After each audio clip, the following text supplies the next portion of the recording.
Assalomu alaykum. Bu darsimizda dinamический вводni o'rganib o'tamiz. Uni yoqish uchun komandni stroka, ya'ni stroka sostavini pastida bo'ladi. Hozir menda ko'rinmayapti, chunki men F12 tugmasi yordamida uni o'chirib yoqishga odatlanganman. Agar siz shuni ko'rinishini xohlasangiz, mana bu yerdan dinamический вводga bosib uni yoqib qo'yishingiz mumkin. Mana bu yerdan o'chirib yoqishingiz mumkin. Dinamический ввод bu o'zi nima? Hozir uni ko'rib o'tamiz. Uni birinchi marta shunday yoqilgan yoki yoqilmaganini ko'rish uchun shunchaki biron xil primitiv chizish kifoya. Mana bunday biron xil primitivni olganimizda kursorning yonida hozir ko'rib turganingizdek mana bunday narsa paydo bo'ladi. Qayerga borsam koordinatalarni ko'rsatyapti. Shuni koordinatalarni chizgan paytimda to'rtburchakning ikkita tomonda uning razmerlari chizilyapti.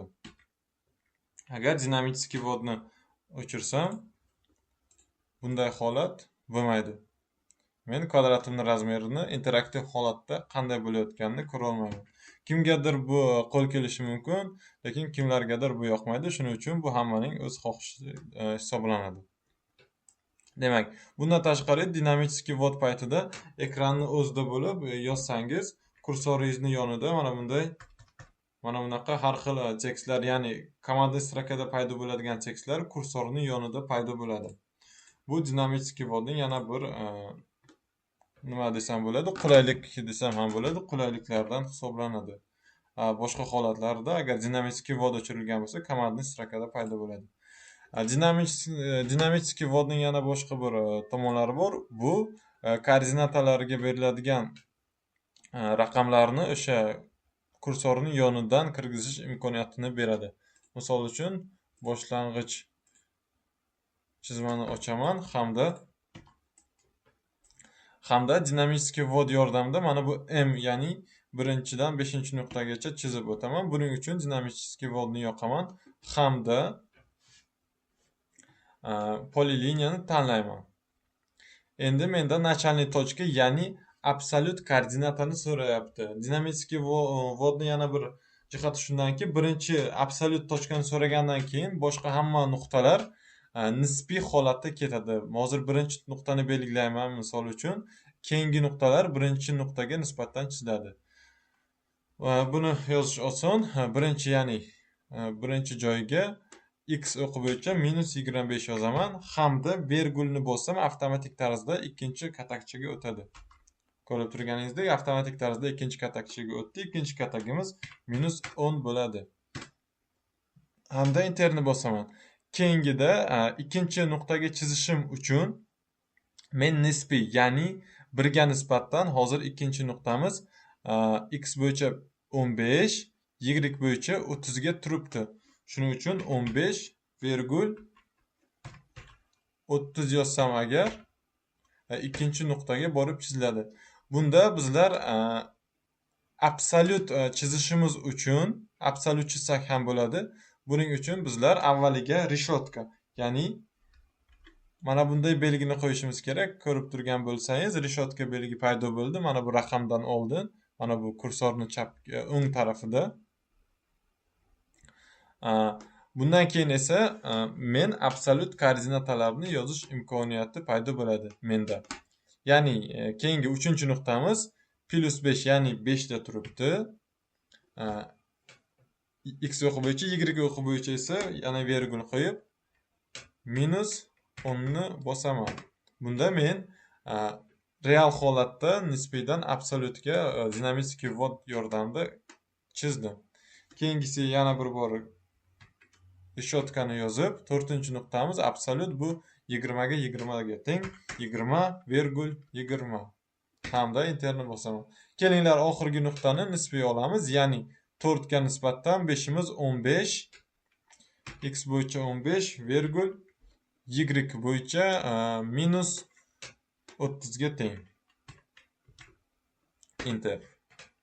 Ko'rib turganingizdek, dinamический ввод yordamida mana shunday qilib chizsa ham bo'ladi. Demak, polyarniga o'tamiz.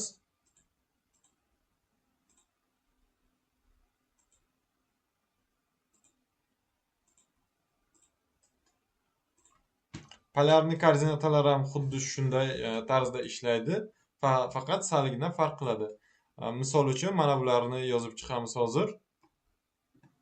Yana bir bor poliliniyani tanlaymiz hamda boshlang'ich ya'ni 0 dan birinchi nuqtaga bo'lgan masofani yozamiz. Bu 22,36 ga teng.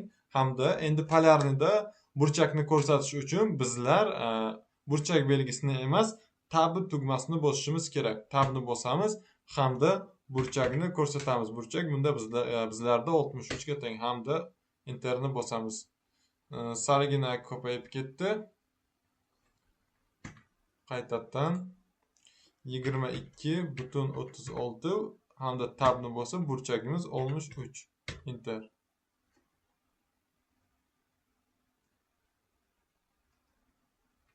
O'xshamayapti. Demak, polyarniy koordinatalarni dinamik vod yordamida kirgizishda poliliniyani belgilaymiz hamda bunda bizlardan absolyut koordinatalarni kirgizishni so'raydi.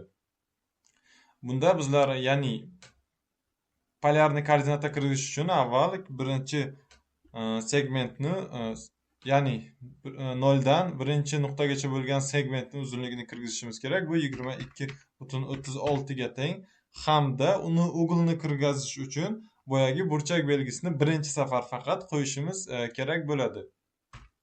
Bunda keyin bizlar burchakni kirgiza olamiz. Bunda burchagimiz 63. Keyingi safar ya'ni 3-chi hamda keyingi nuqtalarni kirgizish uchun bizlar burchak belgisidan foydalanmaymiz. Bunda bizlar tabdan foydalanamiz. Ya'ni keyingisi nisbiyga aylanadi. O'sha mana bu segmentning uzunligi 64,84. Ya'ni bundan keyin tabni bosamiz hamda bizlardan burchak gradusini qo'yishni so'raydi. Burchagimiz 41 gradusga teng. Enter.